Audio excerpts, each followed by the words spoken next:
Well, good morning. Welcome to another Memphis Monday. I know last week I mentioned something about building another one of these using only common hand tools, and we're going to do that, but that'll be in the next couple of weeks. This week we're going to take care of some smaller projects here around the shop, and then if we get enough time, we'll do this without hand tools the following week.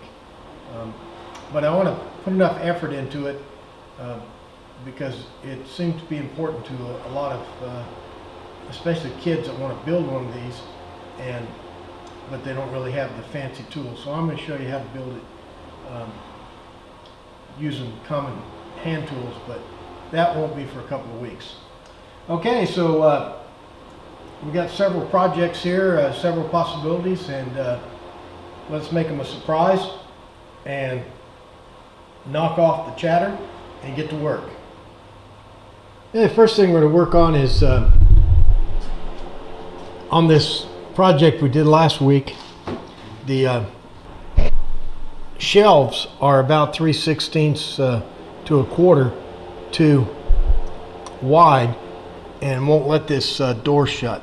So we're going to fix that. You can cut off 3/16 of an inch with a table saw, but I'm not going to do that. I'm just going to measure what I want to take off and run it through the bandsaw.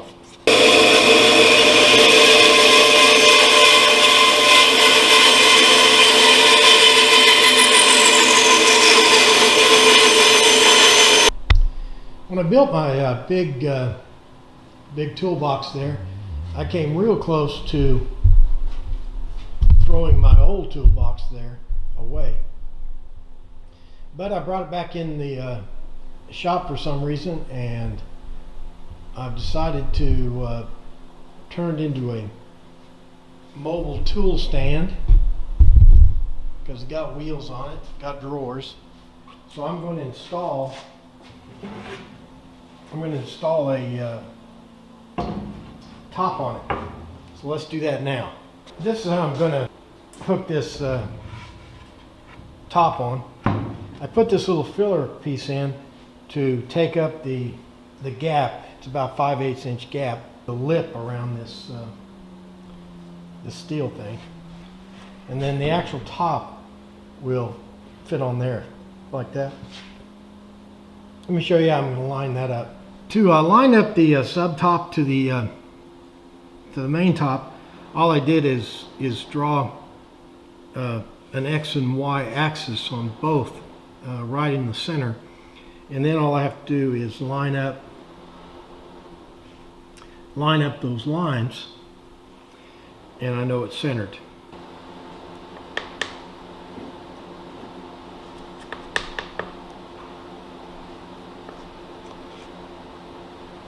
You see that my 12-volt screwdriver went dead. Considering I haven't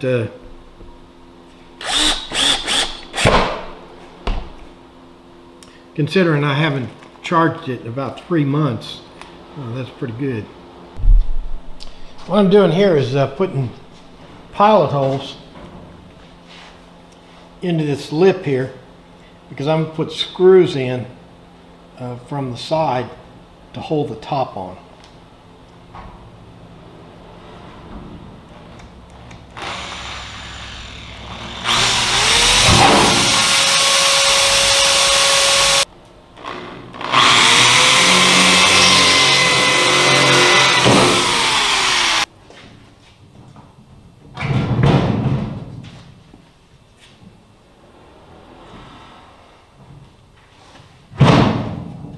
And putting the screws in all the way around.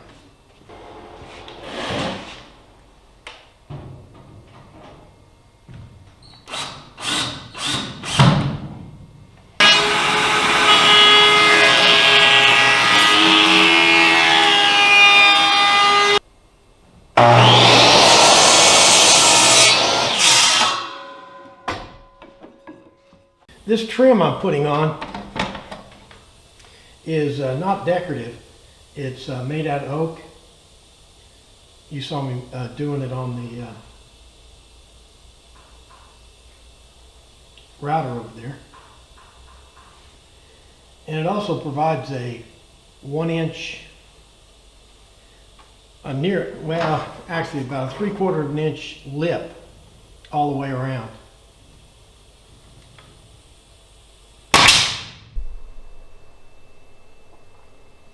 Hey, what do you think?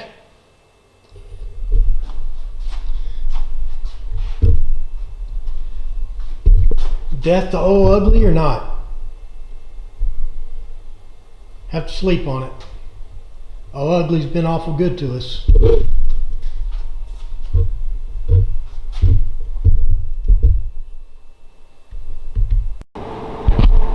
What we're going to do is we're going to try to make us a whiteboard. You ever see that done before? I know I never have. I got the fan set up so theoretically the fumes will blow outside.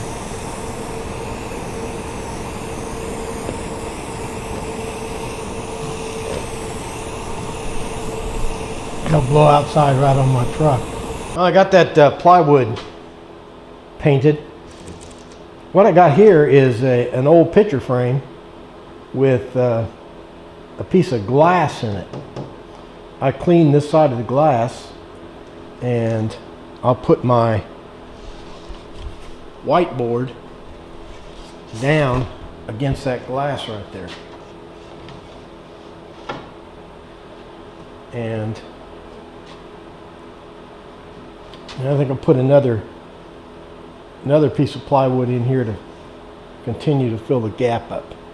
Okay, what I'm doing is I'm holding the whiteboard down with this mishmash of pieces of scrap plywood, and then I'll hold the whole thing down with a backer board like this. And here I'm just nailing the back on it. No big deal.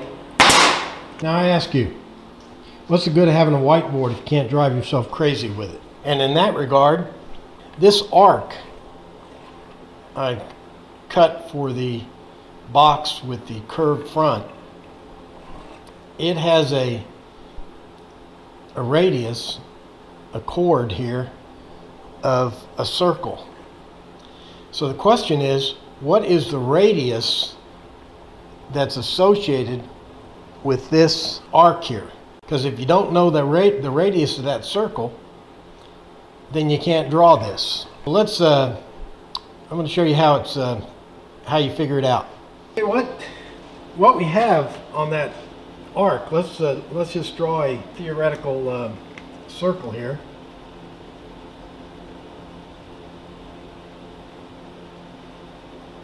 Okay, there's our R right there. Or actually, we'll call this R.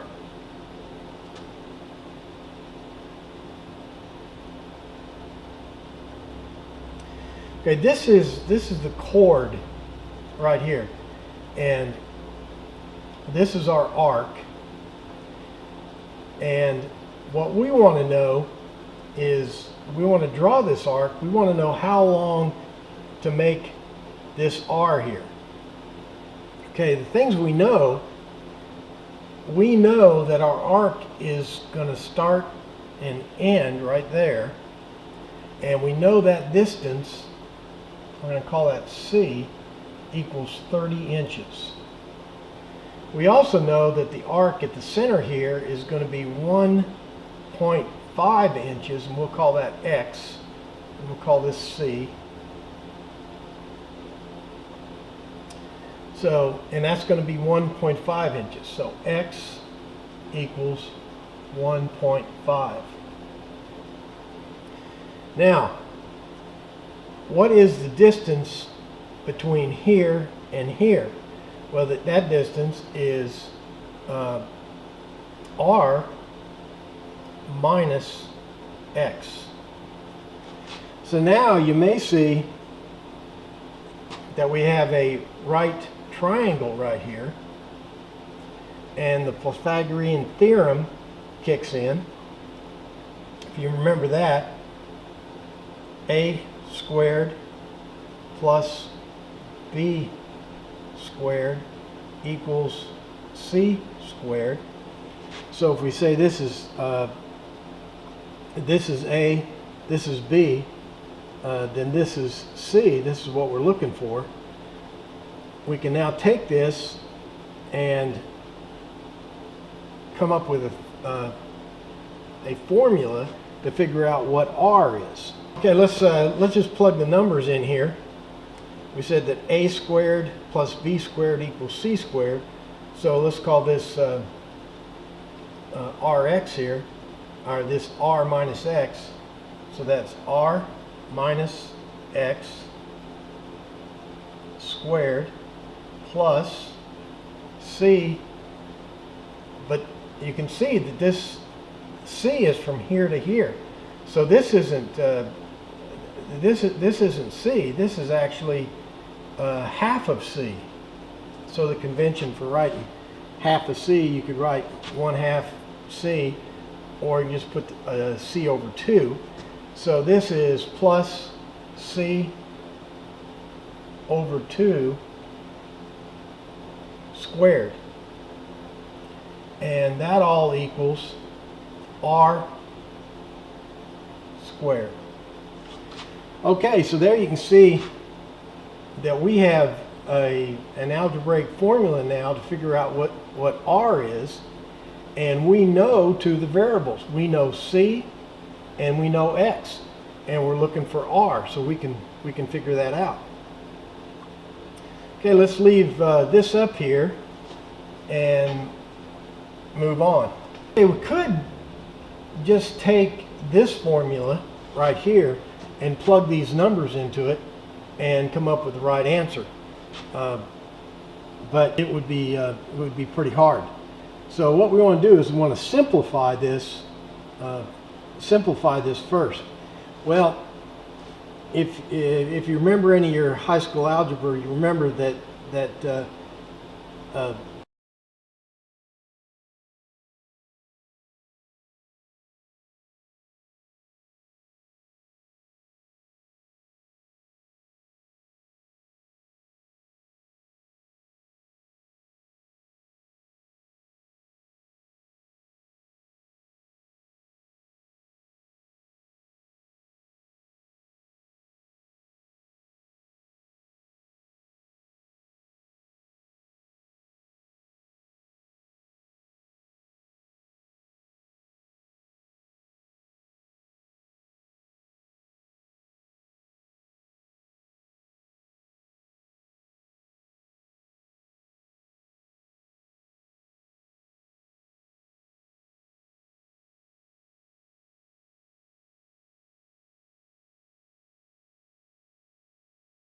if you do that, if you plug those numbers in, you'll come out with 9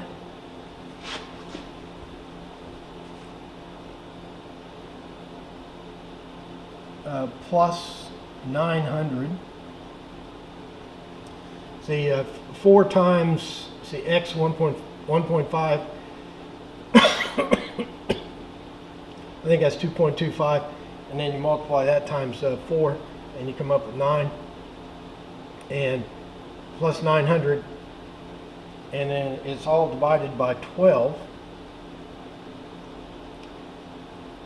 And when you do that arithmetic, you come up with an answer of 75.75 inches. So we got our answer of 75 3/4 inches. I got my compass set up here. Just a pencil jammed through a piece of wood, and from that pencil down here to the pivot point, the origin of that circle is 75 3/4 inches. Okay, and then this is just a piece of scrap. We're gonna show you how this works.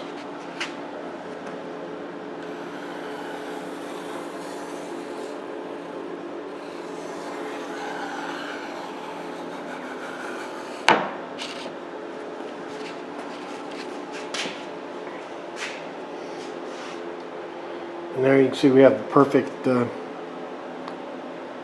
perfect arc. Okay, let's get on to the next project. Our next project, I got this rat's nest here of tools, and the problem is that the cords all get tangled up, and whenever I want to pull something out of here, it's always a, it's always a chore. But anyway, I think I'm going to try to design some cubicles to put in here to, to separate out some of these hand tools. And they're the tools I hardly ever use or use infrequently. And these are the ones I use pretty much daily. So at least I need to make cubby holes for these, and then I'll prioritize the cubby holes after that. Okay, what I'm doing is putting in cleats on the bottom and the top, and then whatever scrap plywood I can find. I'm just tacking it in place, and I'm going to actually put those tools in there to get the spacing right.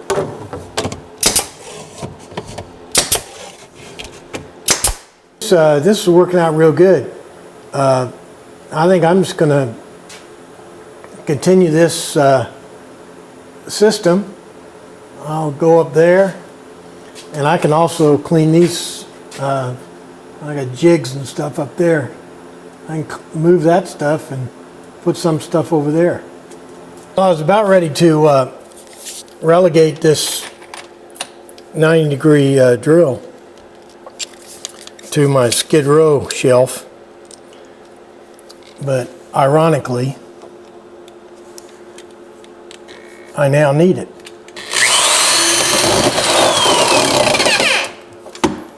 Okay, here's a scam. Up there on the top are the tool cubby holes for tools I use, but not on a daily basis. And then on the bottom, the cubby holes are for tools I use every day. And the beauty of this is I can just walk over like a human being and pick up the tool, and without untangling cords and all that nonsense. Well, I guess that'll do it for another Memphis Monday. I think we got our money's worth this week. We didn't have any big projects, but we fixed the fit on the doors for our project from last week. We made a whiteboard. We discovered the formula for figuring out the arc of this curve. We figured out the radius. It's 75 3/4 inches. We built a new spindle sander table, and we made cubby holes for our tools. So I think we got quite a bit done. Well, anyway, like and favorite and Facebook, and I got to figure out how all that stuff works. I'm on Facebook, but I don't know. Anyway, tweet and share and all that business. And am I forgetting anything? Yep, I am. Be back here next week for another exciting Memphis Monday. Thanks for watching.